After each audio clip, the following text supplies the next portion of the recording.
Shalom Bapak Ibu Saudara yang terkasih dalam Tuhan Yesus Kristus. Haleluya. Hari ini kita boleh bersama-sama kembali berjumpa di dalam ibadah streaming kita. Saya percaya kita semua adalah orang-orang yang dikasihi oleh Tuhan.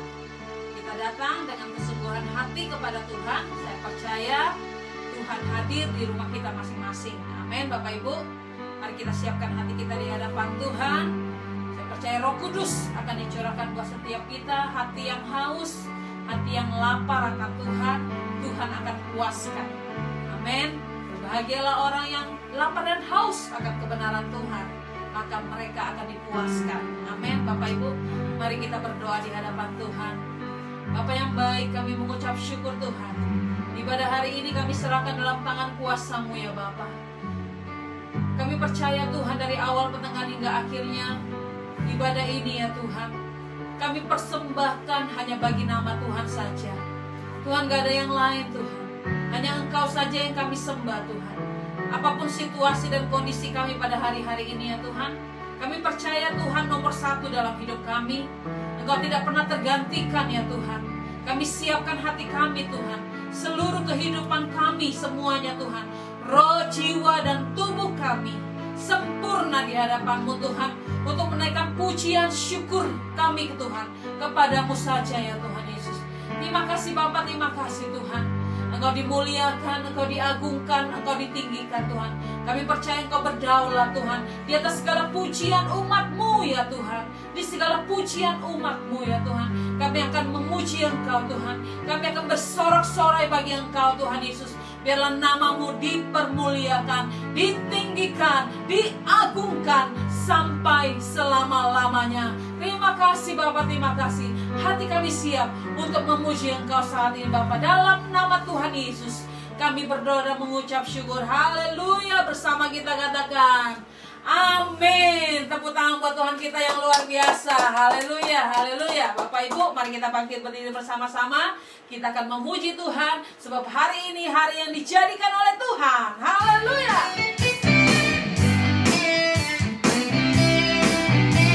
Haleluya. Ayo tepuk tangannya bagi Tuhan. Katakan bersama, hari ini.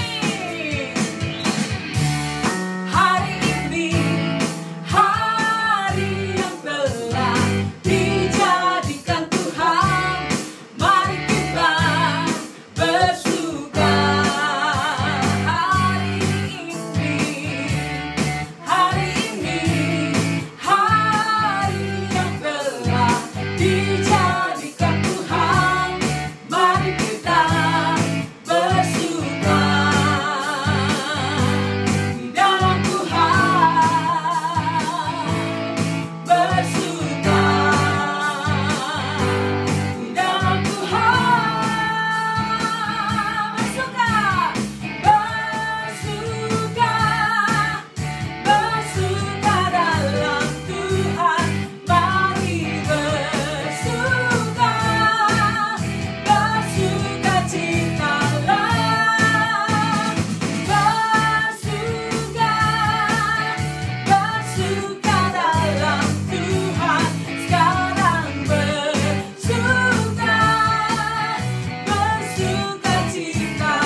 sukacita Tuhan memenuhi setiap kita. Amin Bapak Ibu Saudara. Haleluya, silakan duduk kembali Bapak Ibu Saudara dalam hadirat Tuhan. Mari kita siapkan hati kita untuk menyembah Dia lebih dalam lagi. Terima kasih Tuhan, Engkau luar biasa Tuhan. Sukacita itu kekuatan bagi setiap kami ya Tuhan. Terima kasih Bapak, terima kasih Tuhan. Hari-hari ini kami percaya Tuhan, hanya Engkau kekuatan setiap kami. Engkau yang kami andalkan, Engkau yang menjawab seluruh doa kami, Engkau yang memulihkan kami, Engkau yang menyembuhkan kami ya Tuhan. Terima kasih Bapak. Tiada yang seperti Engkau, begitu mengasihiku. Kau Tuhan sanggup menjawab semua seru doaku. Tiada yang seperti Engkau, begitu mengasihiku. Kau Tuhan sanggup melawan seluruh kehidupanku. Aku percaya Tuhanku ajaib. Kau turun tangan memulihkanku. Aku percaya Tuhanku dahsyat. Kau turun tangan memberkatiku. Jika dari awal pujian kita katakan, tiada yang seperti Engkau, begitu mengasihiku. Kau Tuhan sanggup menjawab semua seru doaku. Tiada yang seperti Engkau, tiada yang seperti Engkau, begitu mengasihiku. Yes Lord. Kau Tuhan sanggup melawan seluruh kehidupanku. Seluruh kehidupanku. Aku percaya Tuhanku ajaib. Kau turun tangan memulihkanku. Aku percaya yes Lord, Tuhanku dahsyat. Kau turun tangan memberkatiku. Aku percaya Tuhanku ajaib. Kau turun tangan memulihkan setiap kami Tuhan. Aku percaya Tuhanku dahsyat. Kau turun tangan mari jemaat Tuhan sendiri katakan, aku percaya. Angkat tanganmu di hadapan Tuhan. Tuhan kita ajaib dan luar biasa. Kau turun tangan Tuhan memulihkan setiap kami ya Bapa. Mari angkat suaramu, berikan pujian kepada Tuhan. Kau turun tangan menyembuhkan setiap kami. Bersama-sama katakan, aku percaya.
mengucap syukur. Haleluya, bersama kita katakan amin. Tepuk tangan buat Tuhan kita yang luar biasa. Siapkan hati kita untuk dengar firman Tuhan. Haleluya.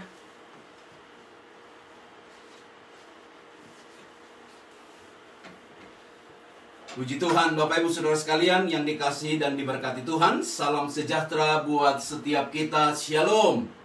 Baik, ambil tempat duduk yang baik untuk kita bisa bersama-sama untuk mendengarkan firman Tuhan pada hari ini. Saya percaya bahwa kabar baik, kabar sukacita, kabar luar biasa selalu ada dalam hidup kita. Di tengah-tengah kita menghadapi situasi apapun, kita selalu percaya kehadiran Tuhan itu memberikan semangat yang baru, sukacita yang baru untuk kita tetap berkata, Tuhan, Engkau segalanya dalam kehidupan kami. Haleluya.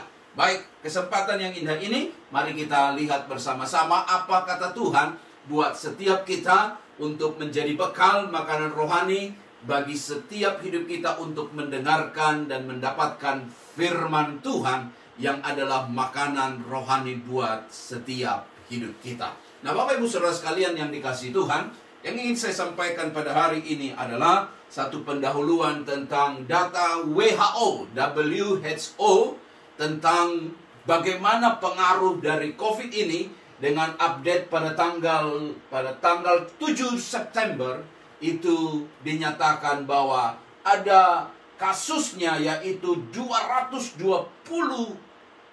juta kasusnya tentang kasus COVID ini. Bahkan dikatakan new case sekarang adalah sekitar 4,4 juta. Lalu kemudian yang meninggal atau yang mati adalah 4,5 juta. Sangat banyak, luar biasa. Ini keadaan yang tentu data yang sangat-sangat mencengangkan oleh karena berlarut-larutan, berkepanjangan, berterusan, yaitu keadaan ini dengan gelombang-gelombang yang baru, gelombang-gelombang yang berikutnya, bahkan negara-negara yang menganggap sudah freedom, sudah merdeka, sudah selesai dari COVID ini ternyata harus menghadapi keadaan yang baru. Nah, data ini tentu berbeda-beda dengan data kalau kita melihat di setiap state, di setiap tempat kita masing-masing ada jumlah bilangan tertentu. Tapi amat sangat menyedihkan tentunya adalah mereka yang telah meninggal oleh karena COVID ini. Luar biasa banyaknya begitu rupa. Namun amat sangat bersyukur kita di dalam Tuhan bahwa ketika kita di dalam Tuhan, maka berbeda kita menyingkapi tentang kematian itu dengan orang-orang yang di luar Tuhan. Ketika Alkitab berbicara tentang kematian, Alkitab bicara tentang perpisahan, Alkitab berbicara tentang yang disebut dengan berpindahnya dari alam dunia ini ke alam yang baka. Alkitab sungguh luar biasa. Firman Tuhan itu menjadi penghiburan, menjadi kekuatan, menjadi pengharapan, menjadi tuntunan buat hidup kita. Sehingga sekalipun ada saudara-saudara kita yang dalam keadaan COVID meninggal, tapi kita tahu mereka meninggal bukan di dalam COVID, tapi mereka meninggal di dalam Tuhan. Itu yang mau kita pastikan. Karena ayat Alkitab dikatakan kepada kita dalam Ibrani 11 ayat yang ke-6 bilang begini, sangat-sangat bagus sekali. Yuk kita baca bersama-sama apa yang dikatakan. Tetapi sekarang, mereka merindukan tanah air yang lebih baik, yaitu satu tanah air surgawi. Nah, inilah Alkitab kita bicara yang sangat kuat tentang ajaran mengenai kematian. Bahwa ketika kita percaya kepada Tuhan, Tuhan menganugerahkan kepada kita dua kewarganegaraan. Satu kewarganegaraan di mana kita tinggal, dan satu kewarganegaraan sorga. Kita menjadi anak-anak Tuhan yang memiliki sorga. Ada capnya Tuhan dalam hidup kita untuk kita berkata, saya anak Tuhan, saya warga negara sorga. Dan Alkitab bicara itu. Dan lebih lagi adalah ketika kita menjadi anak Tuhan, kita ada dua tanah air. Tanah air di bumi dan tanah air di sorga. Wah, luar biasa Bapak Ibu. Sehingga kita bisa jadi kuat. Benar apa yang dikatakan Billy Graham bilang begini kepada kita, bahwa ketika seseorang meninggal di dalam Tuhan, dia akan bilang begini, my home is in heaven, I am just passing through this world. Aku ini punya rumah di sorga. Nah, inilah tanah air yang disebutkan dalam kitab Ibrani, bahwa ketika kita berpindah dari tanah air yang fana kepada tanah air yang baka, itu adalah sorga yang luar biasa. Bukankah Yesus berkata, di rumah Bapakku banyaklah tempat tinggal? Berarti bicara kematian adalah bicara bagaimana kita pulang ke sebuah rumah yang baru. Dan ketika Bill Graham menyampaikan ini my home, dan saya yakin Bapak Ibu, bukan saja Bill Graham yang sampai ke sana, tetapi setiap hidup kita, itu rumahku, itu tanah airku, itu kotaku, itu tempat di mana hidupku ada dalam kekekalan. Nah, luar biasa Bapak Ibu, sehingga ketika duka menjumpai setiap hidup kita, asal saja kita dalam Tuhan, dengar baik, ini satu pengharapan yang hebat, yaitu kita punya rumah yang abadi di sorga yang mulia. Jangan takut dengan kematian. Bahkan dikatakan kepada kita, ayat berikutnya disebutkan seperti ini, yang sangat-sangat juga kuat dibilang, karena iman kita mengerti. Nah, ini ayat yang sangat hebat. Karena iman kita mengerti. Saya pikir-pikir hanya Alkitab yang bicara bahwa iman itu bukan tidak mengerti. Iman itu mungkin tidak melihat, tapi iman itu mengerti. Wah, luar biasa. Iman dalam Tuhan bukan membuat kita jadi bodoh. Iman dalam Tuhan bukan kita membuat kita menjadi tidak ada sesuatu yang disebut dengan knowledge kita dapat menjangkaunya. Tetapi ayat ini sangat tegas bilang begini, karena iman kita mengerti. Karena iman kita mengerti. Apa itu? Dikatakan bahwa alam semesta telah dijadikan oleh firman Allah, sehingga apa yang telah kita lihat telah terjadi dari apa yang tidak dapat kita lihat. Luar biasa, bukan? Sehingga kalau kita bertanya tentang apa hubungannya akal budi dengan iman, ini sini korelasinya. Bahwa karena iman kita mengerti bahwa Tuhan mengajarkan kepada kita iman yang cerdas, iman yang memberi pengertian, bukan iman yang membabi buta, tetapi iman yang memberi pengertian kepada kita. Saat kita melihat alam semesta dijadikan dari yang tidak kelihatan, kita akhirnya mengerti, dibukakan mata kita. Ada Tuhan yang luar biasa di sana, yang menjadikan dari tidak ada menjadi ada, yang menjadikan alam semesta yang begitu luar biasa. Dan kita sangat percaya bahwa itulah Tuhan yang kita sembah di dalam Yesus Kristus Tuhan kita. Sekali lagi quote dari Bill Graham, akhirnya bilang begini sebelum dia meninggal. Dia bilang apa? Dia bilang satu ayat yang baik. Someday you will read and hear that Bill Graham is dead. Suatu ketika engkau akan mendengar dan melihat, mungkin namanya adalah Bill Graham sudah meninggal. Tetapi dikatakan, but don't you believe a word of it. I shall be more alive than I am now. Tapi jangan engkau percaya kata-kata itu, bahwa sesungguhnya sekalipun aku mati, tapi sesungguhnya aku sebenarnya hidup lebih lama lagi. Inilah hidup yang kekal itu. Haleluya. Lebih lama lagi. Bahkan dikatakan, I will just have changed my address. Hebat, luar biasa Bapak Ibu.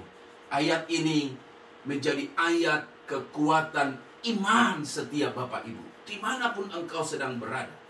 Ketika mungkin kematian sedang mau menjemput hidup kita, ingat baik, orang yang meninggal di dalam Tuhan, dia hanya berpindah alamat.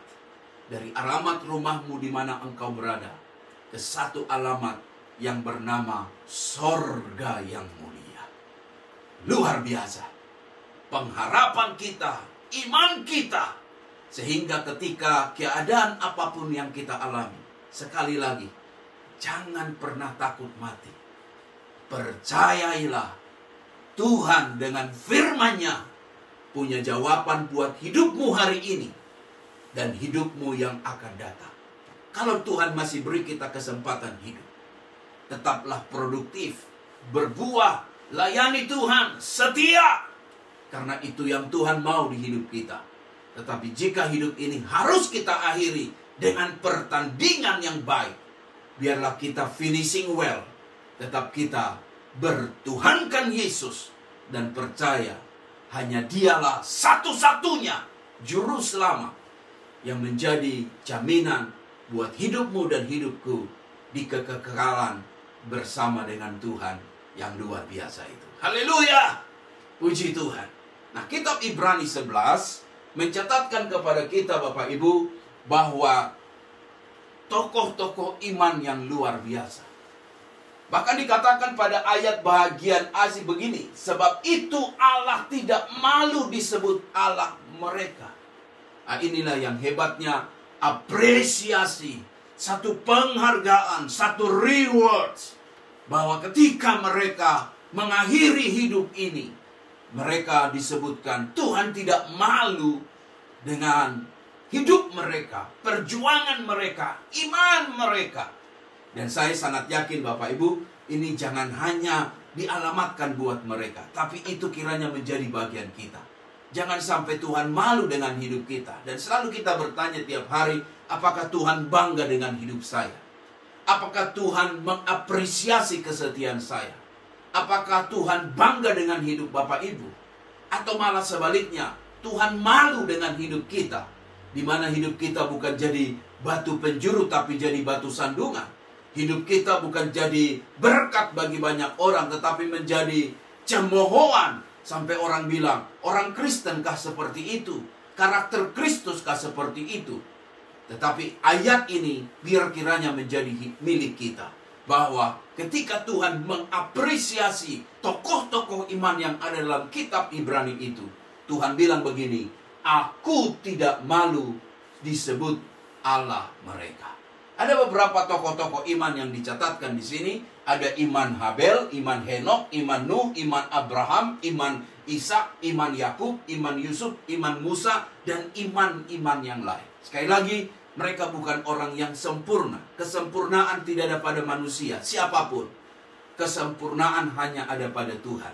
Tetapi setiap hidup mereka, bagaimana journey, perjalanan iman mereka di dalam Tuhan, itu sangat-sangat luar biasa. Boleh jatuh, mereka bangun. Sampai kitab Mazmur berkata, 7 kali orang benar itu jatuh, 7 kali dia bangkit. Sedang berbicara tentang apa? Sekalipun mungkin ada kegagalan, ada kealpaan hidup, ada kesalahan, ada mistake, tetapi hidup mereka tetap setia kepada Tuhan. Abraham itu menjadi tokoh yang maunya kita bahas hari ini, dan kiranya itu menjadi kekuatan bagi kita. Bagaimana kualitas iman Abraham sehingga Tuhan berkata, aku tidak malu dengan mereka, karena aku tidak malu sebagai Allah bagi mereka. Dan saya percaya ini menjadi pelajaran penting buat hidup kita. Kita belajar yuk dari kualitas iman Abraham, sehingga iman itulah yang membuatkan sungguh luar biasa. Ada sebutan Allah Abraham, Allah Ishak, Allah Yakub, Allah Israel. Hebat, luar biasa. Pasti ada sesuatu yang sangat spesial, dan ini kiranya menjadi berkat buat kita. Yang pertama, kita bisa pelajari pada ayat yang ke-8. Ayat 8 bilang begini, yuk baca bersama-sama apa kata Tuhan buat kita di hari yang indah ini. Ayat 8, baca keras. Karena iman Abraham apa? Taat ketika ia dipanggil untuk berangkat ke negeri yang akan diterimanya menjadi milik pusakanya. Lalu ia berangkat dengan tidak mengetahui apa? Tempat yang ia tujui. Nah, ini yang saya katakan, iman Abraham adalah iman yang taat. Perhatikan apa yang saya highlight. Akan diterimanya. Sudahkah diterima? Belum. Masih akan. Nah, perjalanan iman itu seringkali dia tidak menuntut pengertian kita. Bukan tidak mengerti, tetapi tidak menuntut pengertian kita, tetapi dia menuntut ketaatan kita. Abraham luar biasa. Sekalipun negeri itu bernama negeri akan, masih belum tahu di mana. Tetapi Abraham taat kepada Tuhan. Dan Tuhan memperhitungkan itu sebagai kebenaran. Dan bukan saja itu, tidak mengetahui tempat yang ia tuju. Tidak dia tahu sama sekali. Tapi taat. Hebat bukan? Bahwa Tuhan itu sangat mengerti bahwa dia berdaulat di semua caranya. Dan tidak ada rencana Tuhan yang gagal. Tidak ada rencana Tuhan mendatangkan kecelakaan bagi hidup Bapak Ibu. Tidak ada rencana Tuhan untuk Bapak Ibu menjadi sengsara ikut dia. Tetapi adakah kita mau taat kepada Tuhan? Itu permasalahannya. Seringkali kita bilang begini, Tuhan mengapa ini, Tuhan mengapa itu, Tuhan kenapa ini, kenapa itu. Tapi seringkali kita jauh dari ketaatan. Coba kerjakan dengan taat. Seringkali sekali lagi, Tuhan tidak membutuhkan kadang-kadang pengertianmu. Tapi Tuhan mau engkau taat kepada firman-Nya. Ketika engkau taat, engkau akan melihat sungguh perkara yang luar biasa Tuhan nyatakan dalam hidup kita. Kalau kita melihat kisah-kisah dalam perjanjian baru bicara tentang mujizat-mujizat yang luar biasa itu, perhatikan baik Bapak Ibu, bagaimana ketaatan mendatangkan mujizat. Masih ingat cerita mujizat pertama yang Yesus lakukan, air berubah menjadi anggur? Itu bukankah sebuah ketaatan untuk mencedok air itu, memberikannya kepada pemimpin pesta. Lalu kemudian mujizat itu pun, air pembasuhan itu berubah menjadi anggur yang manis, bahkan lebih manis daripada apa yang sudah disajikan pemimpin pesta pada waktu itu. Dan itu saya mau katakan, di balik setiap ketaatan ada mujizat Tuhan. Tuhan juga berkata kepada orang yang lumpuh itu, berdirilah, angkatlah tilammu, berjalanlah. Dan sekalipun dia tahu dia sedang lemah, dia tidak mampu, dia punya keterbatasan yang sangat luar biasa, dan Tuhan tahu itu. Tapi ingat, ketaatan itu mengerjakan peristiwa yang luar biasa. Tulang yang lemah itu jadi kuat, dan kemudian dimampukan untuk berjalan. Bahkan bukan saja berjalan, dimampukan untuk angkat tilam, dan dia mengalami mujizat. Bapak Ibu, apapun yang engkau alami, sekalipun mungkin engkau dalam keadaan isoman, isolasi mandiri, engkau sedang ada dalam keadaan karantin, kerjakanlah ketaatan itu. Ketaatan berdoa, ketaatan membaca firman, ketaatan melangkah dengan iman. Engkau akan melihat bahwa sesungguhnya tempat di mana engkau berada, situasi di mana engkau mengalami sesuatu, tidak akan menjadi penjara yang menyakitkan, tapi menjadi kesempatan untuk engkau berkata dan bilang begini, Tuhan, aku mau taat kepada engkau, sekalipun aku tidak mengerti, untuk aku mengerjakannya itu bagi kemujian dan kemuliaan nama Tuhan. Saya yakin Bapak Ibu, hasilnya adalah akan ada mujizat yang luar biasa. Haleluya. Abraham demikian. Bahkan kalau kita melihat Bapak Ibu, poin kita yang kedua, bukan saja iman yang taat. Pada Abraham ada yang disebut dengan iman yang berpengharapan. Ayatnya bilang begini kepada kita, yuk baca sama-sama. Karena iman, ia diam di tanah yang dijanjikan, seolah-olah di suatu tanah asing, dan di situ ia tinggal di kemah dengan Ishak dan Yakub, yang turut menjadi ahli waris janji yang satu itu. Apa? Sebab ia menanti-nantikan kota yang mempunyai dasar, yang direncanakan dan dibangun oleh Allah. Nah, ayat 9 dan ayat 10 bicara tentang pengharapan. Bahwa dikatakan suatu kota, suatu tempat, yang menurut dia di sanalah nanti akan Ishak dan Yakub keluarganya. Tapi sudah adakah tempat itu? Belum ada. Sudahkah wujud tempat itu? Belum nampak. Tetapi apa? Sesuatu yang dinantikan. Hebat, luar biasa bukan? Sesuatu yang didambakan, sesuatu yang diharapkan, sesuatu yang diimpikan untuk dia dengan keturunannya berdiam di kota itu. Nah, pengharapan itu dikatakan kitab Ibrani juga kepada kita adalah sau yang kuat bagi jiwa. Nah, apa yang kira-kira saya memikirkan saat saya mempersiapkan khotbah ini? Apa kira-kira yang cukup mahal akhir-akhir ini? Apakah beras? Apakah kesehatan? Ya bisa saja. Ada banyak orang hilang pekerjaan untuk menyambung hidup, untuk makan, harus dikurangkan dan semua hal, termasuk tentang kesehatan. Tetapi saat saya merenungkan firman ini, saya berpikir sejenak bahwa yang cukup mahal akhir-akhir ini adalah tentang pengharapan. Pengharapan akan keadaan lebih baik. Bukankah kalau kita melihat sektor bisnis sekarang ini, banyak para usahawan, pengusaha yang sepertinya blank, tidak ada planning, rencana tentang bisnisnya. Kalau ditanya bagaimana untuk berikutnya, tahun depan bagaimana, tidak ada idea, tidak ada suatu hal yang menjanjikan. Sebab ketika dikerjakan, di plan, ternyata tiba-tiba lockdown, ternyata tiba-tiba harus isolasi mandiri, harus kena COVID positif. Oh, itu menjadi balik kepada hal yang tidak diharapkan. Dan akhirnya banyak orang menjadi hopeless. Tidak ada pengharapan. Ya sudahlah, jalan sajalah. Apalagi dalam pekerjaan pun demikian.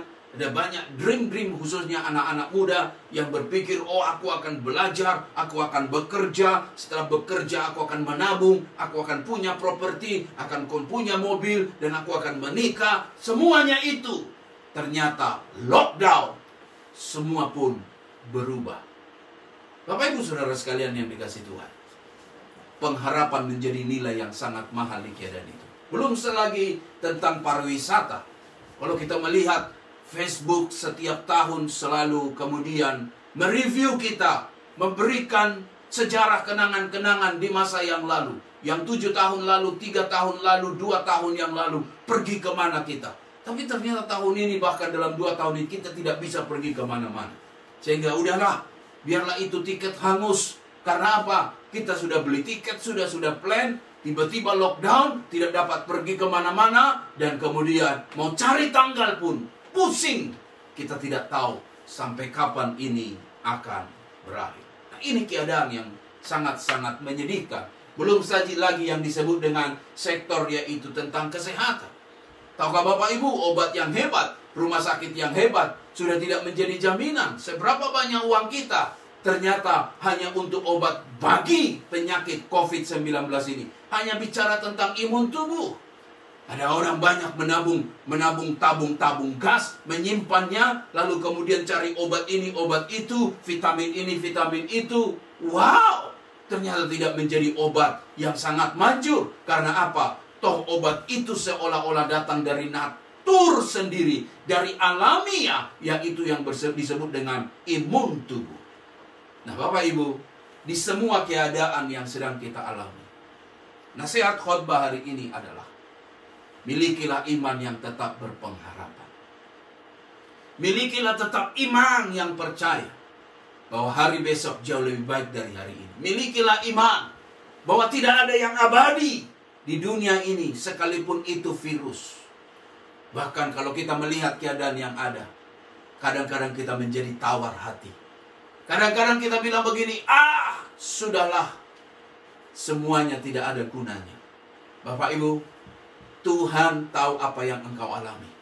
Tuhan mengerti kesusahan apa yang kita derita. Tetapi tetaplah berpengharapan kepada Tuhan. Bagaimana Abraham bisa tetap berpengharapan pada Tuhan? Hebat ayat firman ini. Dia memberikan penjelasan kepada kita. Ayat berikutnya bilang begini. Yuk baca bersama.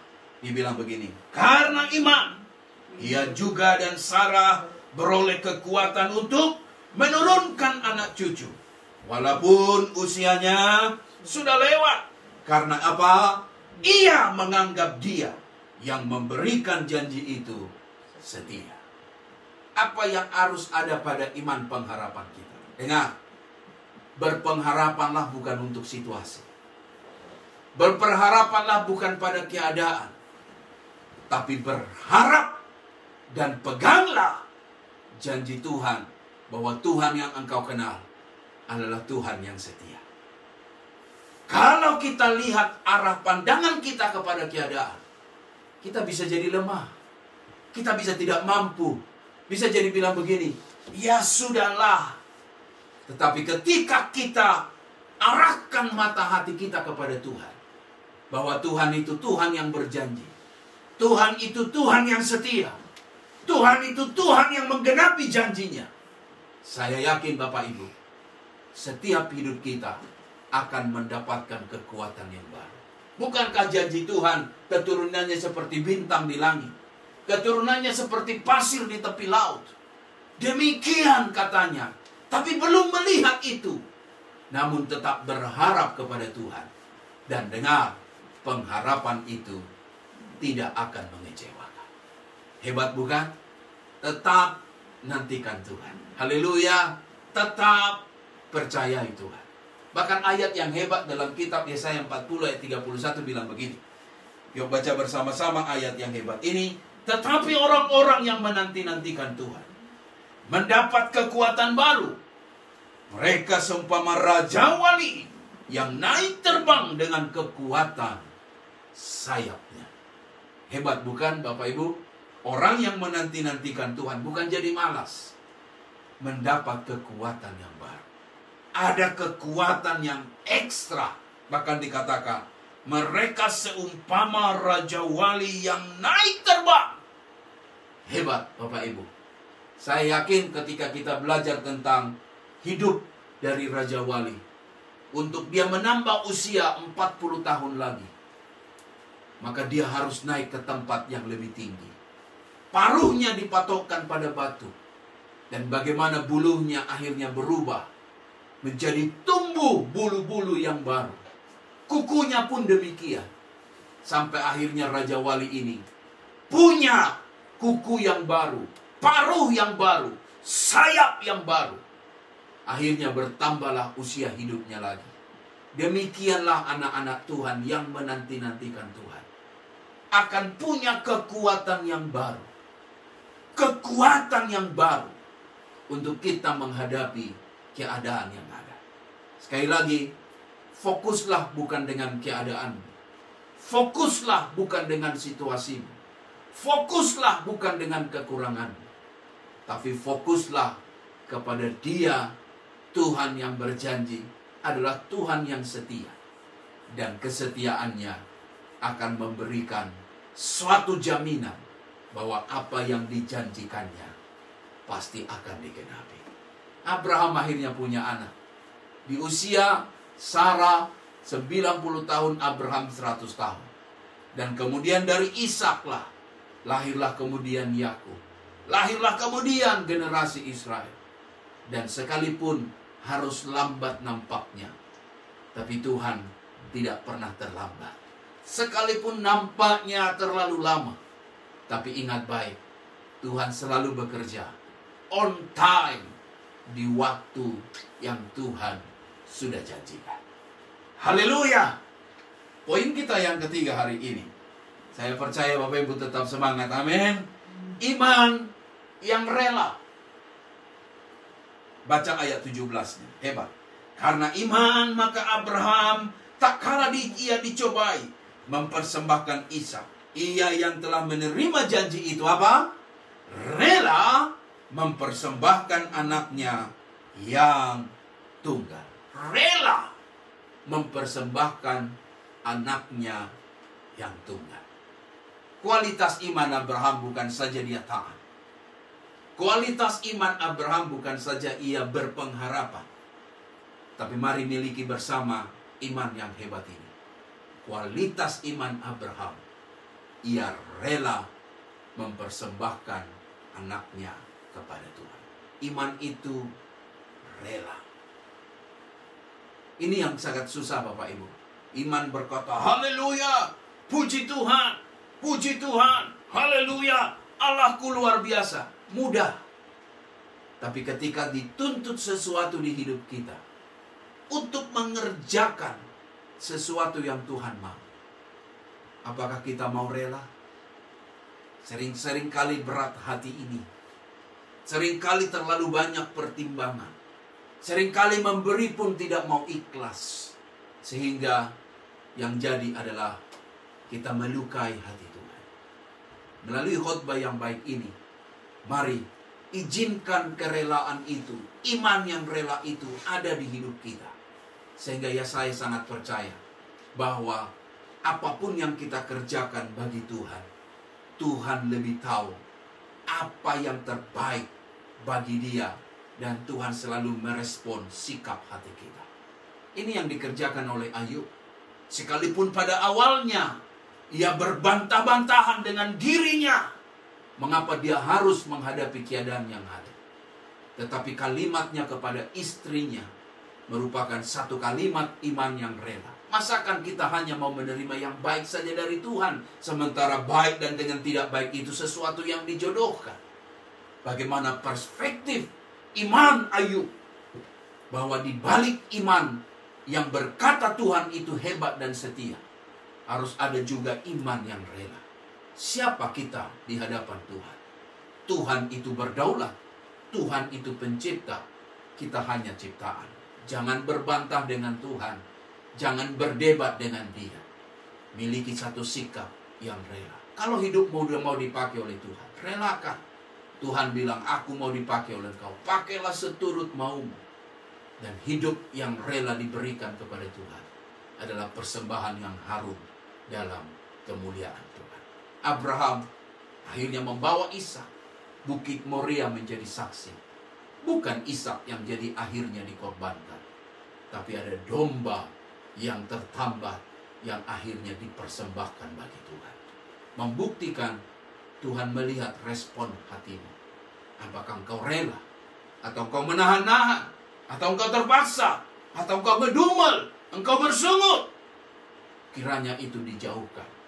Tapi miliki iman yang rela. Yang berkata, Tuhan, aku datang dengan telanjang, pulang dengan telanjang. Tidak ada yang aku harus pertahankan. Hidup ini hanya akan berarti.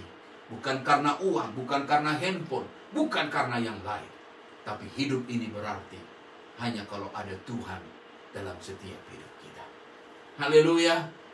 Menutup khotbah saya mengenai satu tayangan YouTube yang sangat baik, yang akhir-akhir ini saya melihatnya dan mendengarnya, mempelajarinya. Bagaimana perbincangan antara seorang Mata Natsua dengan Ronald Kasali, guru besar Fakultas Ekonomi Bisnis University of Indonesia. Menarik dalam pembicaraan itu tentang bagaimana menghadapi yang disebut dengan new normal.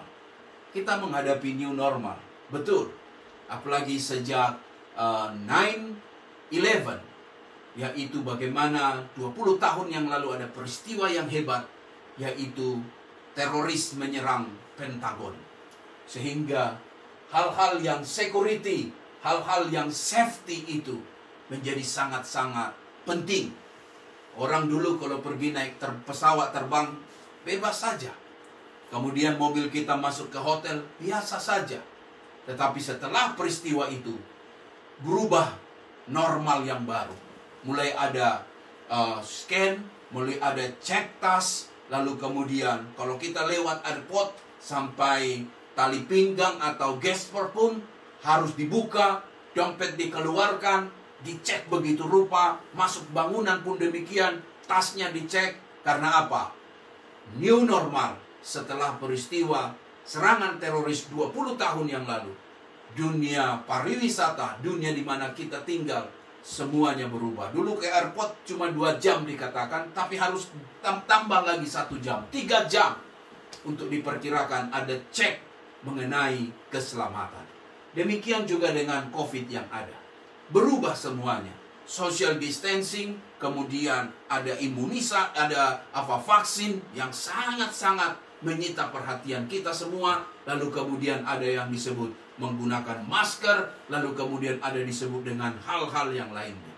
Tetapi dari pembicaraan mereka amat sangat saya terinspirasi, karena Ronald Kasali bicara bahwa di balik semuanya itu kita tidak boleh menyerah. Kita harus melihat yang namanya tetap ada opportunity. Ada kesempatan, ada peluang. Artinya Jangan hanya marah dengan keadaan yang ada, tapi miliki pikiran yang cerdas. Bahkan dibungkakan satu fakta baru. Dulu kalau kecerdasan itu hanya datang dari meja kuliah, datang dari university, dari sekolah. Tapi sekarang kecerdasan itu bisa muncul dari keadaan apa yang kita alami saat kita bertahan, dan kita tetap bisa produktif. Akhirnya kita boleh cerdas. Akhirnya kita boleh sekarang online, dan kemudian semua kita kerjakan. Dan ini adalah dikatakan sebuah peluang. Lalu kemudian di akhir perbualan itu, muncullah pertanyaan dari Najwa Shihab kepada Renal Kasali. Berikan tolong 3 tips atau berapa tips yang mungkin bisa Anda sampaikan untuk mengencourage generasi muda, salah khusus kita yang juga bisa hari ini mendengarkan khotbah ini. Dan saya yakin tipsnya ini sangat-sangat menarik. Dia bilang begini, oh ya, siap, saya akan memberikan tips. Dan dia berkata seperti ini, ada 3 tips yang sangat penting katanya.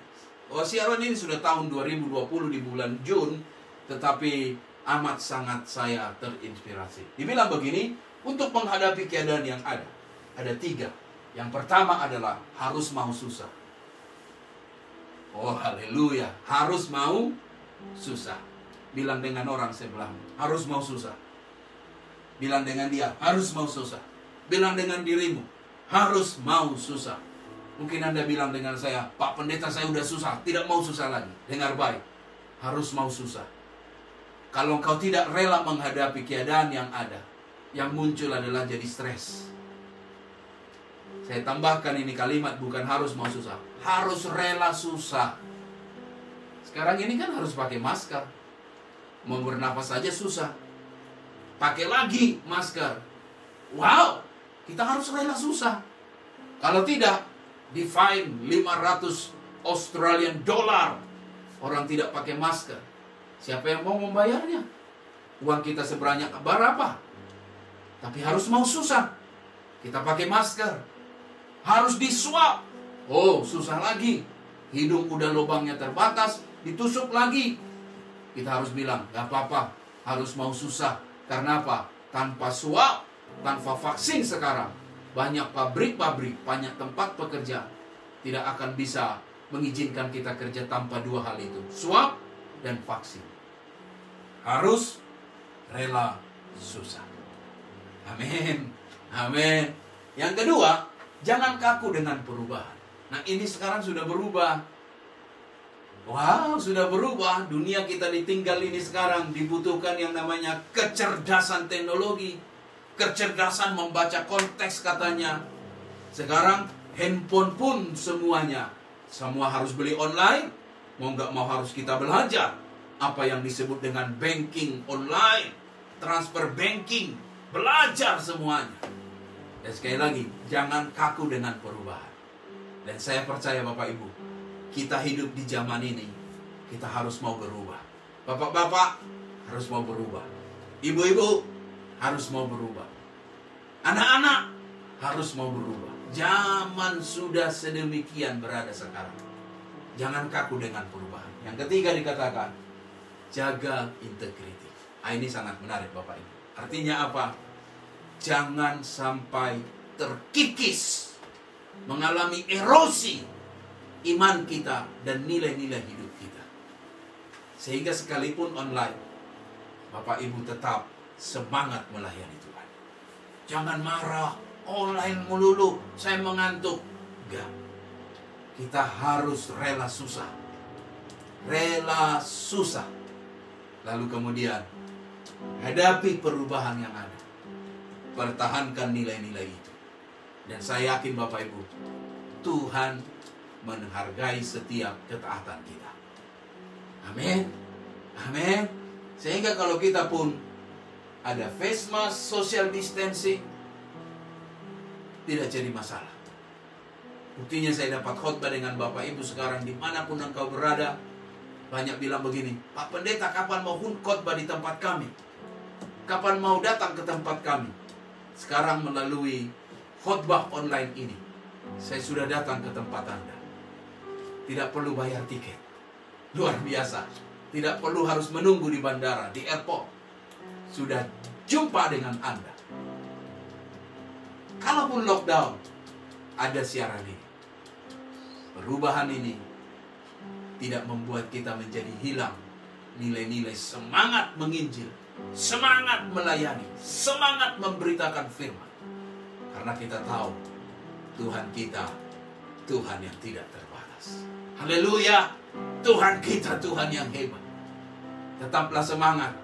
Khotbah-khotbah minggu seperti ini selalu bernuansa seperti ini untuk mengencourage Bapak Ibu. Jangan lemah, jangan putus asa. Kita doakan yang terbaik untuk negara di mana kita tinggal bersama-sama, supaya Tuhan beri hikmat kebijaksanaan kepada para pemimpin untuk menentukan bagaimana kita bisa freedom, bebas dari COVID ini. Tuhan Yesus memberkati Bapak Ibu. Tetap semangat. Kita berjumpa lagi pada ibadah minggu depan. Haleluya. Mari kita satu di dalam doa kita, biar Tuhan memberkati hidup kita. Tundukkan kepalamu, kita satu dalam doa. Bapa yang baik, Tuhan yang luar biasa, terima kasih kami belajar firman hari ini. Mengajar kami sesuatu yang sangat penting tentang kualitas iman. Hari ini kami belajar dari bapak orang percaya, namanya Abraham. Imannya iman yang taat, imannya iman yang berpengharapan, imannya iman yang rela. Hari ini Tuhan, kami mau aplikasikan itu dengan keadaan kami. Biar iman kami tetap taat kepada Tuhan. Sekalipun kadang-kadang kami tidak dibutuhkan apa menjadi pengertian kami, pengetahuan kami, penjelasan kami. Tapi Tuhan tahu, tidak ada satupun rencana Tuhan yang celaka, yang membuat hidup kami susah. Tapi Tuhan mau yang terbaik di hidup kami. Ajar kami taat Tuhan. Tetap mau setia ikut Engkau. Menomorsatukan Tuhan. Prioritas tertinggi Tuhan. Tidak tergantikan oleh apa. Abraham berpengharapan bukan dengan keadaan, tapi imannya ditujukan kepada Tuhan yang setia kepada janjinya. Sehingga akhirnya Ishak pun lahir. Hari ini firman-Mu juga mengajar kami supaya iman kami iman yang rela. Jauhkan kami Tuhan dari persungutan. Jauhkan kami dari segala kegeraman, kekhawatiran, ketakutan yang tidak berguna itu. Melainkan hidup kami mau rela ikut Tuhan. Dan aku percaya Bapak, khotbah ini menguatkan setiap hidup kami. Dimanapun kami yang mendengar khotbah ini, aku rindu berdoa buat setiap jemaat. Berkati jamah hati hidup mereka. Di balik semua apa yang kami alami, akan ada cerita kesaksian yang hebat. Tuhan luar biasa memelihara kami di musim-musim ini. Karena Tuhan itu tidak pernah terbatas oleh keadaan. Terpuji nama-Mu. Berkati terus pelayanan online ini. Dan aku percaya firman yang keluar dari mulut Allah tidak akan pernah kembali dengan sia-sia. Kuduskan kami ketika firman itu menegur kami. Kuduskan kami ketika firman itu mengajari kami. Sehingga akhirnya kami tahu apa yang harus kami buat. Jika ada yang salah di dalam langkah iman kami, ampuni kami. Supaya hidup kami tetap berkenan di hadapan-Mu Tuhan. Terima kasih untuk firman-Mu. Berkat-Mu atas setiap hidup kami. Dalam nama Yesus Kristus kami berdoa, mengucap syukur. Mungkin ada Bapak Ibu yang sedang sakit hari-hari ini. Sakit pada kepala, sakit demam, sakit batuk. Atau mungkin Anda mengalami gejala-gejala meriang. Mari yuk tumpang tangan untuk tubuhmu yang sakit. Angkat tanganmu pada Tuhan. Mari kita alami kesembuhan dari Tuhan. Dalam nama Tuhan Yesus. Dalam nama Tuhan Yesus. Semua ikuti dalam nama Tuhan Yesus. Semua ikuti dalam nama Tuhan Yesus. Aku percaya ada kesembuhan terjadi hari ini. Mujizat Tuhan dinyatakan. Yang lemah dikuatkan, yang sakit disembuhkan.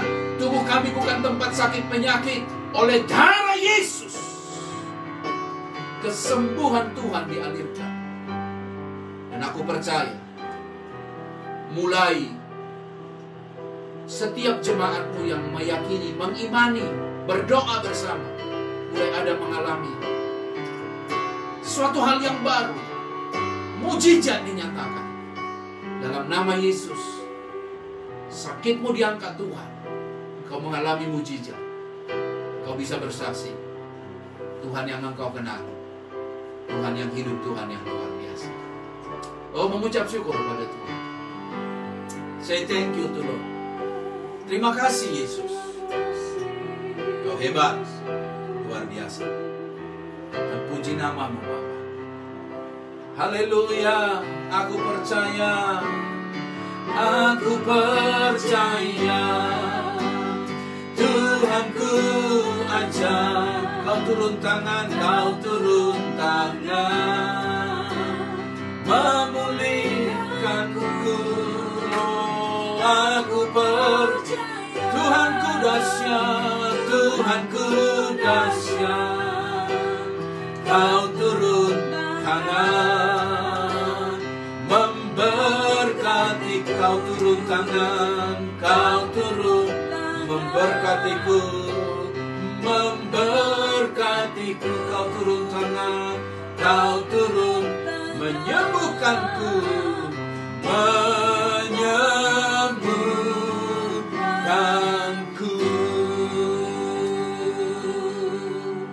Haleluya, dalam nama Yesus kami berdoa. Semua yang diberkati Tuhan bersama katakan amin. Haleluya. Hebat, dahsyat, luar biasa Tuhan kita itu. Dan tentunya nantikan setiap minggu kita ada di ibadah online ini. Dan kami berharap Bapak Ibu tetap setia. Dan saya percaya kasih setia Tuhan, pertolongan Tuhan selalu ada dalam kehidupan kita. Ada kebaktian doa kita selalu disepakat berdoa di jam 7.30 Australia time, Sydney time, untuk kita bisa berdoa bersama. Karena 1 jam berdoa itu sungguh-sungguh sangat nikmat dan sangat-sangat menggairahkan. Tetap semangat, kerjakan semua dengan rela hati kepada Tuhan. Dan saya percaya berkat yang datang dari atas itu akan selalu memelihara kehidupan kita. Berkat yang luar biasa dari Tuhan. Puji Tuhan. Mari kita akhiri ibadah kita. Biarlah ibadah ini kita tutup dalam doa berkat. Mari angkat tanganmu kepada Tuhan. Haleluya. Syukur pujian bagimu Tuhan. Terima kasih untuk berkat-Mu. Kami akan akhiri ibadah kami. Aku percaya Tuhan, kami dikuatkan, disembuhkan, dipulihkan. Angkat wajahmu kepada Tuhan. Bawalah pulang segala berkat dari Allah Bapa, kasih daripada Tuhan Yesus, pengurapan penyertaan Allah Roh Kudus menyertai keluar masuk hidupmu mulai hari ini. Besok kekal sampai Maranatha. Hidupmu diberkati, disembuhkan, dikuatkan, untuk engkau dapat memberitakan kemuliaan Tuhan. Dalam nama Yesus, nyanyi lagu kemenangan iman kita. Haleluya. Aku punya Tuhan yang besar, yang tak berjanji dan sanggup menggenapi imanku. Bersepakat percaya kuasanya, ku terima sekarang kemenangan, kemenangan dari ku terima sekarang, ku terima sekarang kemenangan, kemenangan darimu.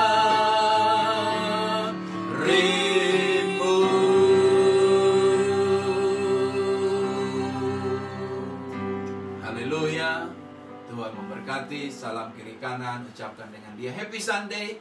And may God bless you. Selamat hari Minggu, Tuhan memberkati. Ucapkan itu pada dirimu. Happy Sunday and may God bless you. Shalom, haleluya.